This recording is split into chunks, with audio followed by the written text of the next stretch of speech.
Ayo guys, buat kalian yang belum subscribe, silahkan subscribe sekarang juga. Dan jangan lupa Maret 2020, kompetisi Liga 2 musim baru akan bergulir.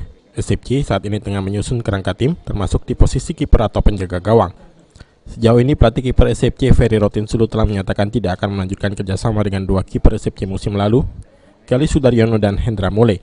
Kepastian ini diungkapkan Ferry Rotinsulu. Kemungkinan SCP akan memanggil 3 kiper baru dan sudah deal secara lisan.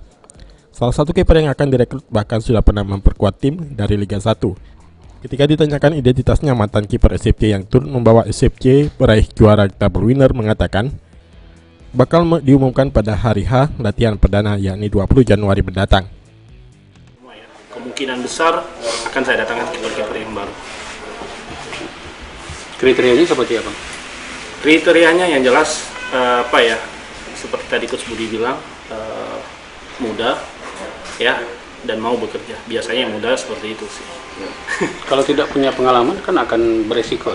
Yang jelas kiper ini pengalamannya juga sudah pernah di Liga 1 ya. Nah, dia terakhir kemarin di Liga 2. Tapi saya belum bisa buka namanya di sini. Berapa kiper? Insya Allah 3 atau 4 lagi. Progresnya sampai apa, Coach? Sedang komunikasi atau nego atau gimana? Atau sudah dapat? Sudah deal. Insya Allah, kalau prestasinya Pernah sih timnas ya? Dia kayaknya belum pernah di timnas. Yang jelas dia pernah di Liga 1, dia pernah di Persija, ya, dan pernah di Mitra Kukar. Kalau yang lama evaluasinya kenapa? Ya, Yang lama Galik timnas. evaluasinya. kalau yang lama bukan berarti saya bilang tidak bagus ya. Mereka bagus, tapi tetap cukup kita di tim pelatih itu yang tahu seperti apa yang harus kita rekrut di musim di musim depan nanti. Berarti 3-nya baru semua? 3-nya kayaknya baru semua.